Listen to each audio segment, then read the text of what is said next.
Hey everyone, Sean Smith here with Dedicated Financial GBC in Roseville, Minnesota. I'm the founder and CEO, joined here with my good friend Joe Castello. Joe, welcome to the show. All right, thanks very much for having me.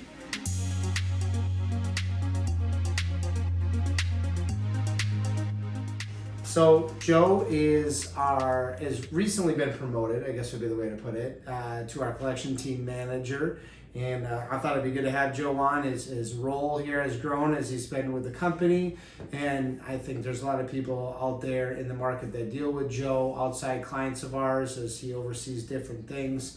And I thought it'd be good to just highlight him and in your promotion and all that you've done for Dedicated. And quite frankly, is being the number 3 hire in the company. So, Joe's been around for quite a long time. So, Joe, why don't we start with your background and really ultimately what ends up bringing you to Dedicated? Came over from banking, needed to look for something new, and got into collections, and found out I was pretty good at it. You either, I think, suited for it or not, and I really enjoyed the job. So, went to school for history initially, moved out to Minnesota from Jersey, met a lady online, and here I am. And after 17 years in the collection field, with you since '05, we've known each other for quite some time.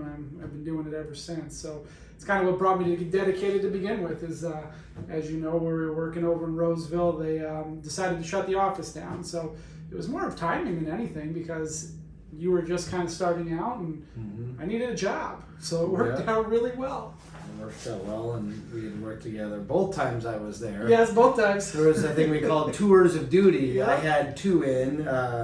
Sometimes people had far more than 2. Oh, yes. So I felt good about that. But maybe if you could give everyone kind of a background of your progression here. Sure. Yeah, so I've had plenty of collection experience before coming over. Commercial collections is definitely certainly different than your retail or your regular collection. So it's learning something all over and something brand new. If you have a preconceived notion and if you think you're a great collector, good on you. This job will humble you, because it is definitely a different animal. But in a good way. It really makes you have to work for what you do. So we got into the collections, remarketing, recovery, things I had never even done before. So that was brand new to me, and just got good at it. So we kind of moved through, we started in what we like to call the closet. So very small structure, and then we came over here. I did leave for a little bit. Part of that was to finish up my degree in finance. I was able to get a job that was a little closer to home. But as that finished up, the opportunity came to come back. And, based on what we had previously, where the company was going, and kind of getting back to what I was doing, it was a no-brainer. And from there, we've just kind of grown that, whether it's recovery, remarketing, growing the size of, our collectors. I've been able to kind of move up and pass that knowledge along. And one of the things I'm passionate about is teaching. It's fun. I enjoy watching people grow and get better at their job. And so the progression for me really was, having a veteran collector come on board when we were new, which was not an easy feat in general. I agree. Some of it was timing, but it was also, similar value set and things like that.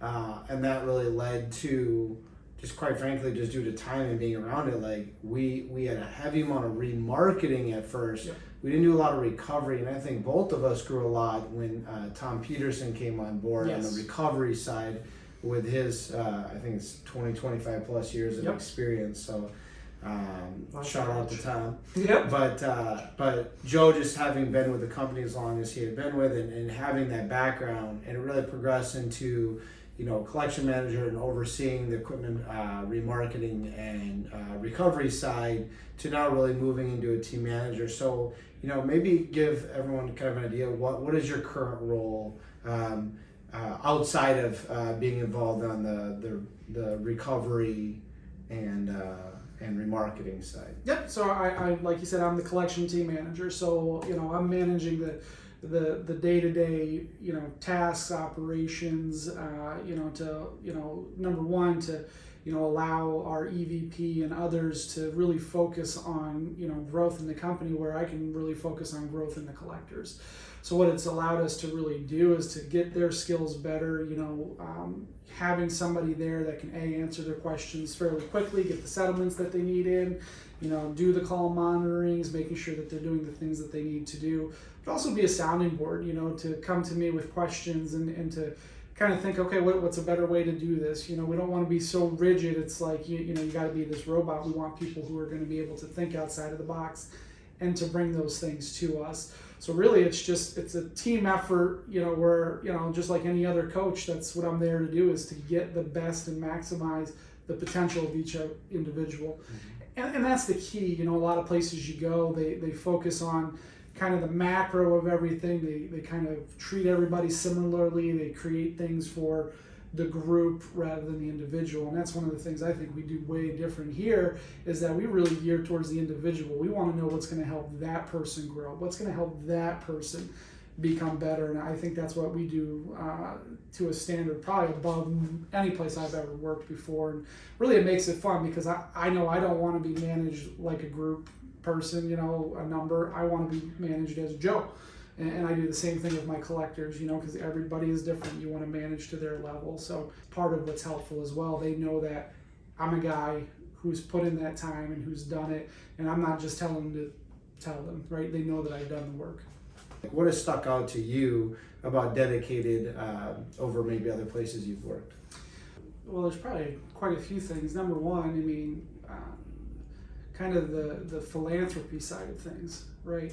And as those who know me know, we're big with, Feed My Starving Children and Thorn, and most of you have probably seen the American Gold Star Mothers symbol on our website too, and that's something that I'm passionate about because of a friend of mine, and Sean's like, hey, bring me ideas, what can we do, and I'm definitely, you were definitely wanting to do something veteran focused, and I'm like, I got the greatest idea. Mm-hmm. But there's a freedom in knowing that ideas, whether it's from a philanthropy standpoint, or whether it's from a procedural standpoint, or really anything with the company, to be able to walk into any door, as long as it's open, right, or knock. But you can walk into any door and you can relay that feedback, and you're rewarded for that feedback, even when that feedback is tough, right? And a lot of places you go, you try to give tough feedback, and it's not very well received, and then, as you've said, you don't necessarily want to be at a lot of places the nail sticking up, right? Because then the hammer comes down. But that is not what Dedicated's ever been about. But it's just that the idea that you can bring ideas no matter what they are, that you can bring things that happen no matter what they are, and that they're going to be addressed, and I'm sure there's other companies that do that, but I haven't experienced it to this level. And I've worked for some good companies, but nothing to this level. That's a passion of mine. I don't think you can be the best at what you do if you don't have a highly collaborative environment where ego gets out of the way and makes room for the best way of doing things. And that's something that we're passionate about for our clients, for our team members, and for really our local and national and global community that we serve. So, but what would be one thing that people that maybe interact with you, or maybe they're a client of ours or someone on the market, that one thing they wouldn't know about you? I think one thing that people are surprised at is I have a garden, and it's a pollinator garden in my backyard. So I have this hill, and rather than put sod there, I was like, I want something that looks nice, right? Because it's kind of steep and I don't want to mow it.